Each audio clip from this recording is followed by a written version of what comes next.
afternoon. The Secretary General will update you on the session that's just ended, and then he'll be very happy to take your questions. Secretary General.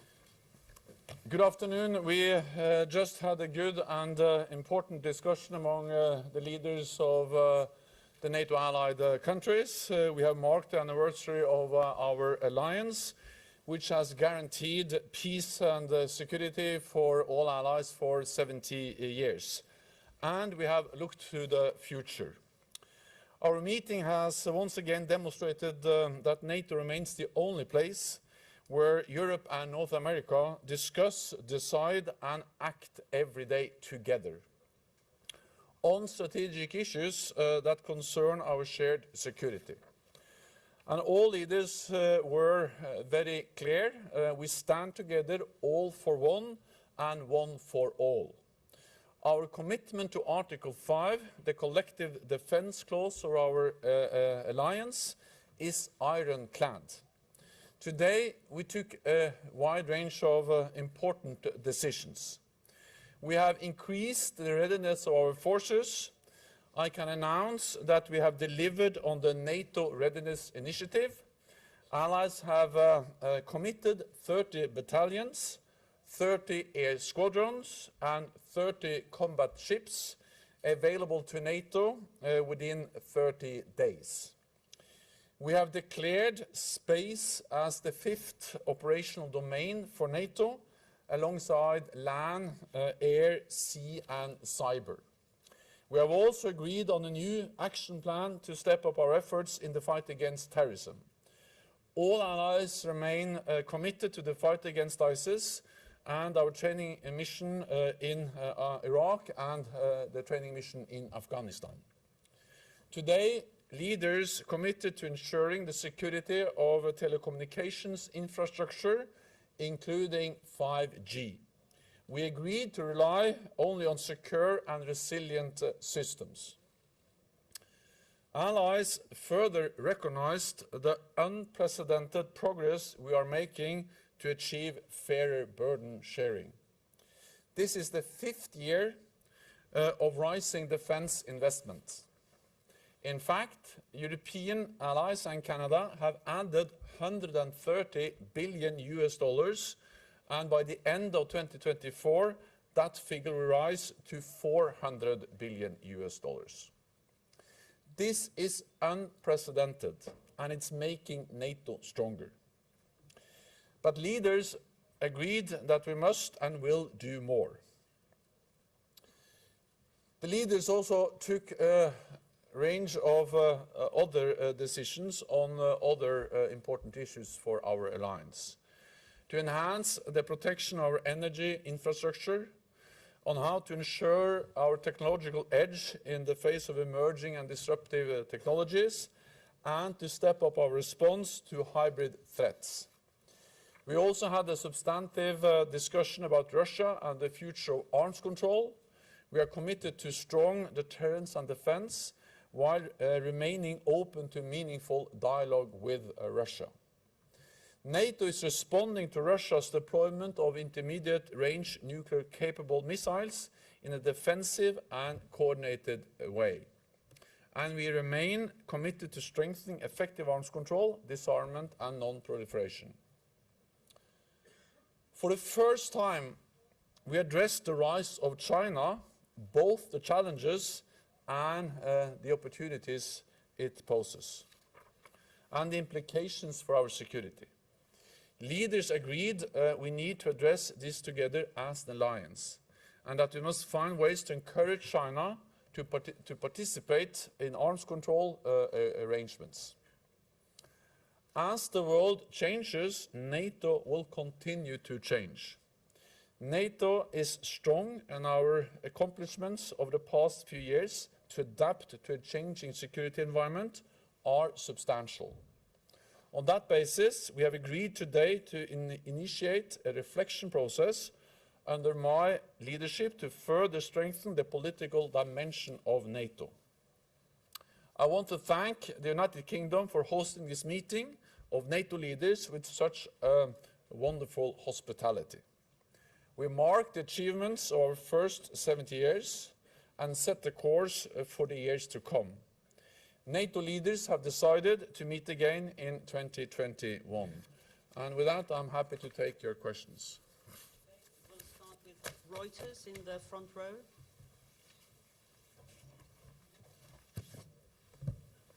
Thank you. Robin Emmett from Reuters. Secretary General, we know that Turkey has been very determined to hold up a plan for defending the Baltics and Poland. I wondered if you were able to resolve this issue today, and if so, how? Thank you. We have plans in place to protect all allies, including also, of course, the Baltic countries and Poland. And more than that, we not only have plans, but we have forces and more forces than before. And in the Baltic countries and Poland, for the first time in the history of our alliance, we actually combat-ready troops deployed in the eastern part of the alliance. And we have tripled the size of the NATO readiness, the NATO response force, so we can quickly reinforce. And then we today launch the new readiness initiative, where we add even more forces, so we can act quickly, reinforce if needed. Then these plans on how to protect the different parts of the alliance, they are regularly updated, revised. And today we have agreed to the updated plan for the Baltic countries and Poland. So I welcome that, and it shows that we are able to also move forward and update and revise plans, including the defense plans for the Baltic countries and Poland, as we did today. Okay, we have Sky in the middle, lady in red dress. Thank you. I'm Deborah Haynes from Sky News. You call NATO the most successful military alliance in history, and yet what we often only see in the headlines are disagreements, such as over this meeting with President Trump describing President Macron as being disrespectful, President Macron calling NATO brain dead, the Turkish president calling President Macron brain dead. Are you not worried that these kind of public disagreements are undermining the unity of the alliance? Thank you. So disagreements will always attract more attention than when we agree. And that's in a way how our open, free, democratic societies work. So I don't complain about that. That's just a fact. Second, there has been disagreements in NATO as long as this alliance has existed. We are 29 different countries from both sides of the Atlantic, with different history, different geography, and different political parties in power. So of course there are differences. Anything else would be very strange. The strength of NATO is that we have always been able to overcome these differences and then unite around our core task to protect and defend each other. And that's exactly what we do today. With a lot of substance, a lot of important decisions. We have to remember that we have had disagreements in this alliance since the Suez crisis in the 1950s to the Iraq war in 2003 and many more.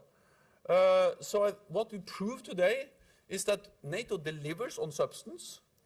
We continue to adapt and respond. We have just implemented the biggest reinforcement of our collective defense in a generation. And you know, I've been a politician for many years, and politicians, they are very often criticized for being very good on rhetoric and then bad on substance. In NATO, in one way, it's the opposite. The rhetoric is not always excellent, but substance is perfect. Agence France Presse in the middle.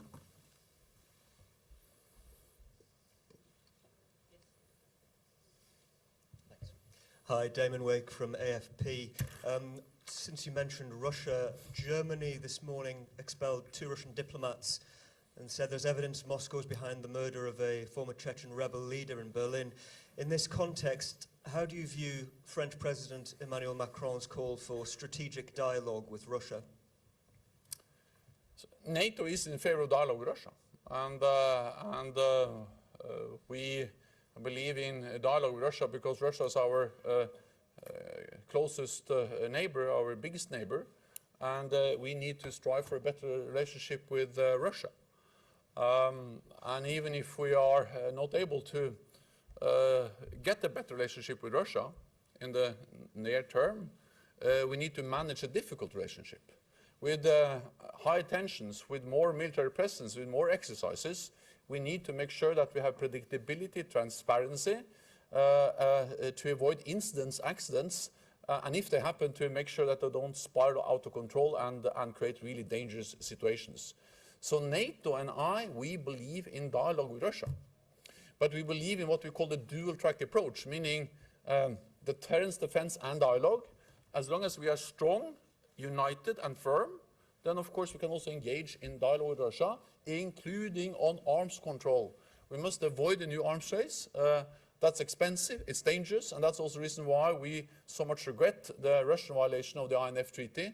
And therefore we need to now look into how we can strengthen the arms control process, because we need agreements on keeping the levels of weapons down, especially nuclear weapons. Financial Times over there. Thank you. Michael Peel, Financial Times. Secretary General, you've spoken about arms control several times and the need to get China involved in arms control agreements. Can you give us a bit more detail on exactly what the ideas are that you've discussed about how China might participate in international arms control? And also, what about the wider challenges that China presents? What are the security challenges that you're particularly worried about on China, and what was discussed today? Thank you. NATO has traditionally been focused on the Soviet Union and then later on Russia.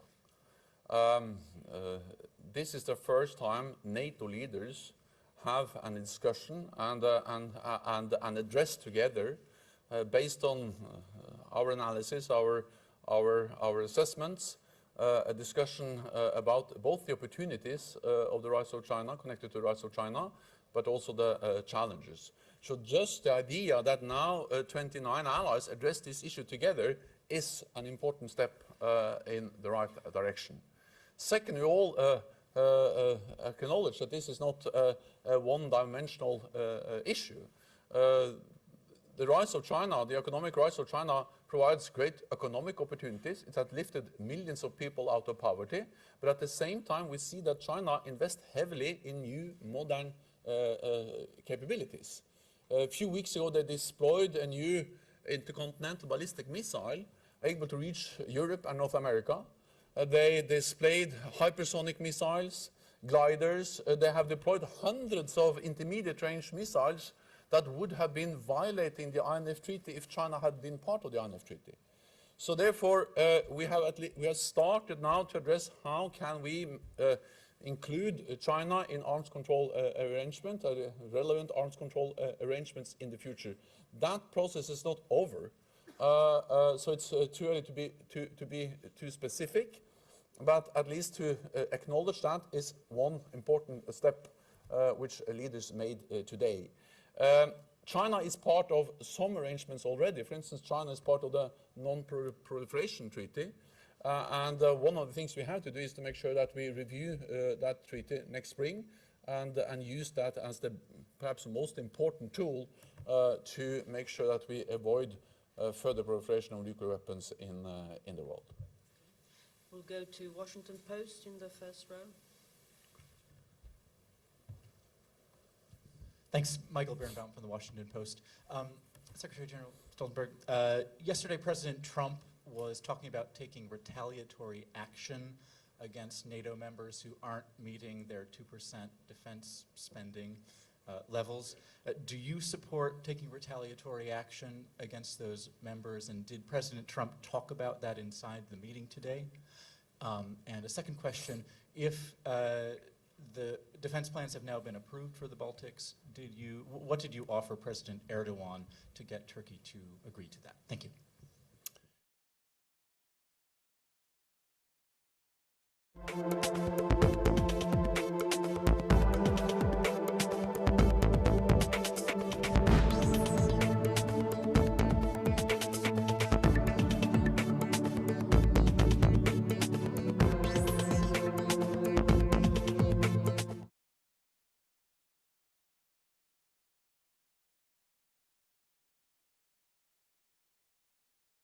Of trade, and we will have a successful meeting, I'm sure.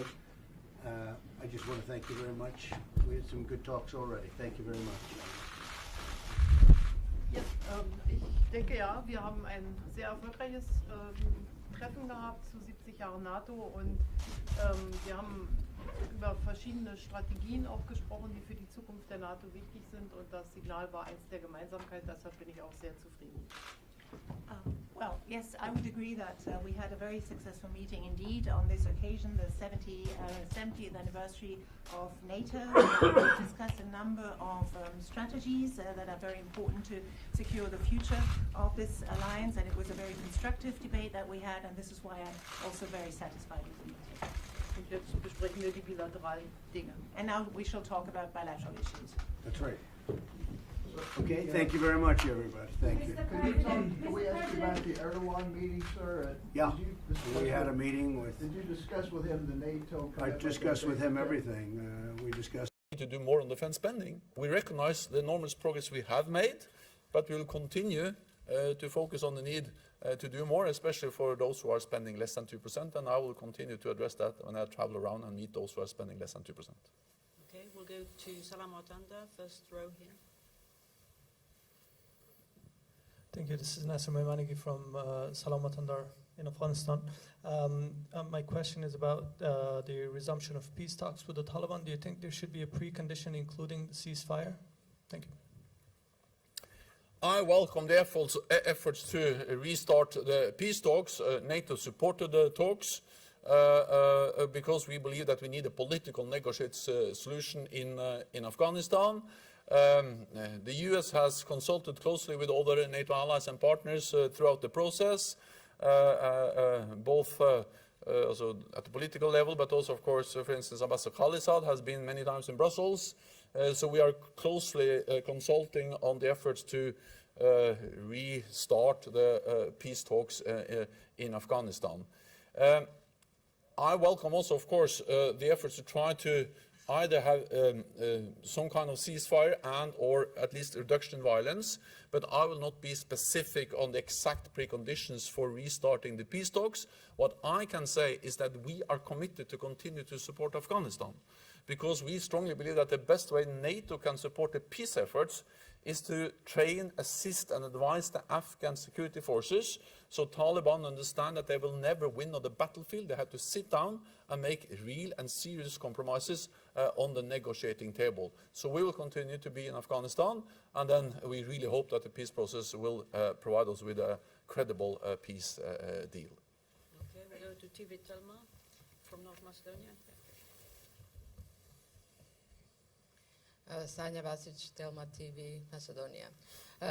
How do you see the security situation in Europe and European Union, having in mind that North Macedonia is good enough for NATO, but not good enough for European Union? It was actually North Macedonia, and Prime Minister Zoran Zaev was warmly welcomed at the meeting today, and we all look forward to having North Macedonia as our 30th member. So this demonstrates that NATO's door is open. We strongly believe that the membership of North Macedonia will be good for North Macedonia, but also for the region. It will show that NATO is what should I say, following up our policies on open door. It's not for me to comment on EU enlargement. I am responsible for NATO and will not go into the discussion within the EU. Okay, one last question to the BBC over there.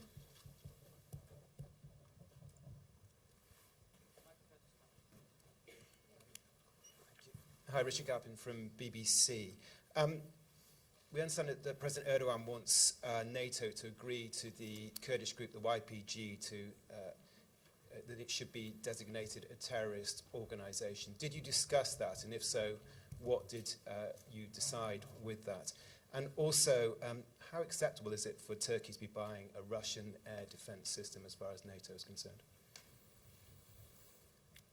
It's well known that there are different views among NATO allies on how to designate YPG, PYD, the Kurdish groups in Syria. That's publicly known. It was not addressed specifically in the meeting today, but it is an issue which has been discussed among NATO allies, and it's widely known that there are different views on that. But we all agree on the importance of not jeopardizing the gains we have made in the fight against terrorism. All NATO allies are part of the global coalition to defeat ISIS. NATO is part of the global coalition, and we have just agreed an action plan on how we can further step up our fight against terrorism. Our training mission in Afghanistan, our training mission in Iraq, our support to the global coalition, all of that is about fighting terrorism, and we will continue to do that. On the S-400 issue, that's a national Turkish decision. Many allies have expressed concerns. I also expressed my concerns about the consequences of that decision. What I can say is that a Russian air defense system, S-400, will never be integrated into NATO. It will never be part of the NATO integrated air and missile defense system. So this will be a standalone system, not integrated into NATO. But let me just add that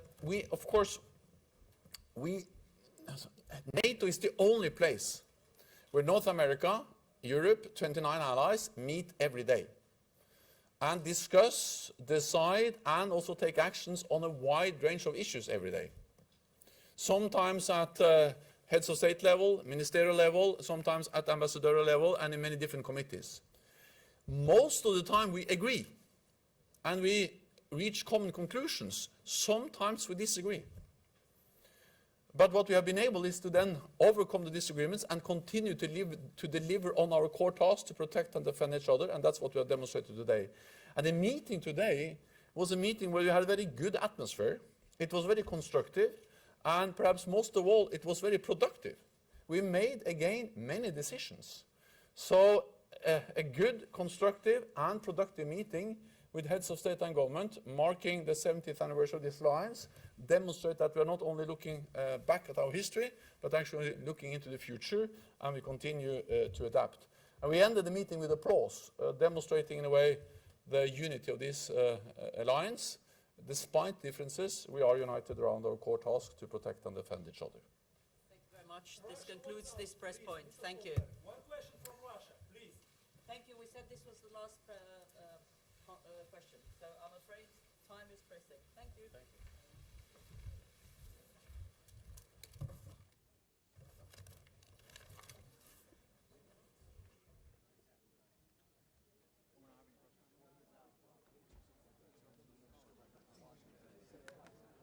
Unless you guys demand it.